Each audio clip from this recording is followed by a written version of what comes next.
We often think growth works a certain way, don't we? Yeah. Pour in money, build the biggest thing, success follows. Right. The predictable path. But what if it's wrong sometimes? What if real impact comes from ways that seem totally backwards? Yeah, and that's exactly what we're diving into today. This fascinating idea that, significant growth, real impact can come from places and methods that just fly in the face of normal thinking. Exactly. And we've got some really interesting stuff to look at here. It's from a document, The Counterintuitive Ways of Growing God's Kingdom. Hmm. Talks about things like kingdom kernels and these church planting movements, CPMs. And the insights from the authors Steve Smith, Stan Parks, Nathan Shank, they really make you question your assumptions about how change actually happens. They really do. So our mission for you listening is to kind of unpack these surprising principles. It's less about specific beliefs, more about understanding this really compelling model for transformation, how it can start small, unexpectedly. Okay, so let's get into that. This core idea of counterintuitive growth. The source material really pushes this point that the things we normally value, power, status, lots of resources, they aren't the main thing driving growth in this model. Why do you think that is? It's almost upside down, isn't it? We're so trained to think more is more. Big equals successful. Right. But this suggests something else. The document points to examples like blessing enemies, not cursing them, or humbling yourself instead of seeking status. Seems passive, maybe, but how does that fuel growth? Well, I don't think it's passive exactly. It's more like a different kind of power, maybe. Think about it blessing an enemy instead of fighting them. That can disarm people, build bridges. Yeah, influence through respect, not force. Exactly. And humility. That often builds trust, connection, crucial if you want an idea or a movement to spread person to person. And the source has this really powerful story about 12 believers in East Asia that illustrates this perfectly. Oh yeah, that story really jumped out at me. These people were in, extreme poverty, hardly any clothes, very little money. Average education was maybe 3rd to 6th grade. And high illiteracy, something like 86%, plus other social issues like widespread drunkenness. Right. So by any normal standard, they had nothing going for them. No resources, no education, no connections. The least likely people you'd pick to start anything big. Exactly. Society probably just wrote them off, the kind of situation where traditional methods would just say, no hope here. And one of the authors, Steve Smith, he even says he looked at them and thought, based on appearances, what can they do? But then he remembered those lines from 1 Corinthians about God choosing the weak, the foolish things. Like shame the strong and the wise, yeah. It's a total paradigm shift. A complete flip. And the key thing is the message they got wasn't, okay, here's how you get resources and education to overcome your weakness. It was more like, actually, those things you think are weaknesses, in this way of thinking, they're your strength. Cool. Their situation created this humility, this reliance. Imagine hearing that, being told the very things the world looks down on are actually your advantage. And they really took that message and ran with it, didn't they? Spreading it village to village. Valley to valley. It really makes you reconsider how powerful just reframing things can be. Yeah. And this connects to that idea of kingdom kernels, right? Exactly. The document mentions how Jesus used parables, these simple stories, to reveal truths that weren't obvious on the surface. Hidden principles. It wasn't always about the big, showy plan. Stories have a way of sticking with you, don't they? They kind of bypass the analytical brain. And if these principles are non-obvious, it means you really have to let go of your own ideas first to even see them. That's it. You have to be willing to surrender those assumptions about how growth is supposed to happen. And a key one, a foundational kingdom kernel, is that parable of the mustard seed. Ah, yes. The tiny seed becoming this huge tree. It's such a strong image. Almost defies logic when you picture it. It does. And the document connects that tiny seed directly to those East Asian believers and to this whole concept that huge movements can, and often do, start from almost nothing. It messes with our usual linear thinking, input equals output. It really highlights that in this model, it's more about spiritual dependence than earthly stuff, like relying on something beyond just human plans and resources, a totally different way to calculate growth. And that leads straight into church planting movements, the CPMs. Yeah. These movements prioritize that spiritual reliance over, say, socioeconomic status. They're basically the mustard seed principle playing out on a big scale. It's interesting, though, how the source points out it's not just happening in poor places. That status of the heart, that feeling of spiritual need and reliance, that can be anywhere. Rich, poor educated. That's a really important point. It's not about your bank account. It's about your internal posture. Are you relying on yourself or something bigger?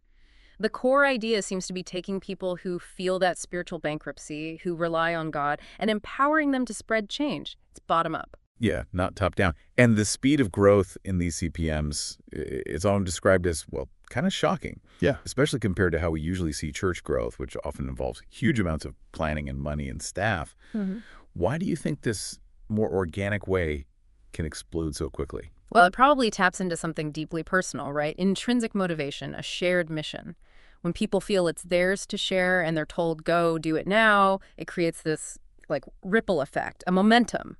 Which brings us to Stan Parks' section in The Source. He's focused on actually changing the percentages globally. Right, and he hits you with some pretty stark numbers. Like, what is it? 41.5% of the world is still considered unreached, and Christian growth is basically just keeping pace with population growth. Exactly, around 1.2%. It suggests that maybe a lot of the growth isn't actually new people coming in, but just, well, biological growth within existing Christian families, not much multiplication happening spiritually. Which implies that the usual ways just aren't cutting it on a large scale. He argues pretty strongly for radical changes if we want different results, and CPMs are presented as that radical alternative. These indigenous churches multiplying fast, where new believers are trained right away to share and start new groups. That's very decentralized. Self-replicating. And the examples are, frankly, staggering. That movement in North India among the Bhojpuri. Over 80,000 churches, 4 million baptisms in about 20 years. That kind of scale is hard to wrap your head around. It really is. And he mentions similar things happening in China among Muslim groups in Africa. It's not just one place. Right. Over 150,000 churches in China in 12 years. Over 6,000 new churches across 18 African countries in 7 years. It suggests there's a repeatable pattern here. What does that kind of growth tell you? It points to something really powerful, something deeply resonant and easily passed on. Maybe something less dependent on, external structures and more on internal conviction. Yeah. The fact that there are over 90 of these CPMs consistently reproducing to the fourth generation or beyond. Yeah, across all sorts of regions. It really forces you to question your assumptions about what works and what's sustainable. And Parks kind of leaves you hanging with that question, doesn't he? Are you, the listener, willing to actually get behind movements like this, even if they look different? It's a real challenge. Are we open to things that are effective, even if they're unconventional? Which flows really nicely into Nathan Shank's contribution, because he looks beyond just the numbers. He focuses on the holistic impact these movements have on whole communities. Right, not just church growth, but actual community transformation. Yeah. He talks about these local grassroots centers, like co-ops almost, emerging out of these movements. And the examples are concrete. Things like campaigns against alcoholism that actually work, people getting sober, families getting stronger, kids going to school because things are stable at home. And the literacy campaigns, driven by people wanting to learn, often to read scripture, breaking down old barriers, like that detail about distributing 85,000 books. Often the first written thing in the house. Think about the shift that represents.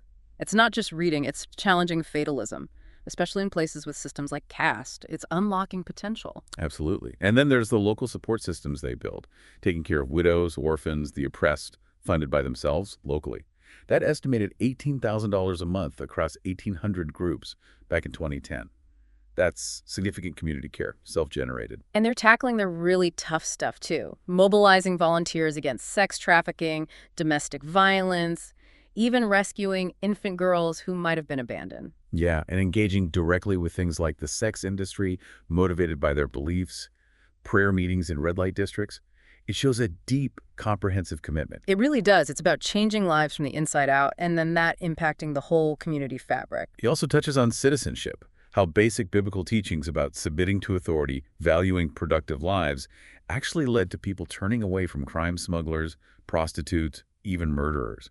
Reforming their lives, moving from despair to productivity because they found hope.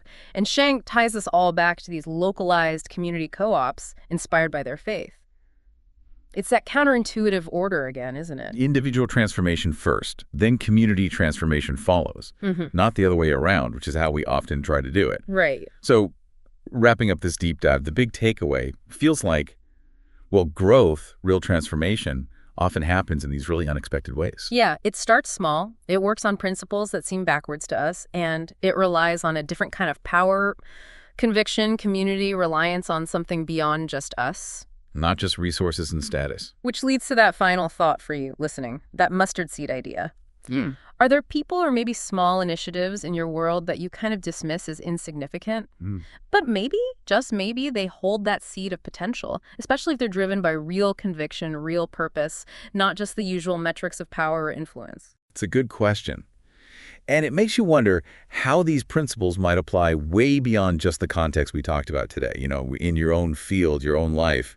What assumptions are you holding on to about how change must happen? Could there be a different way?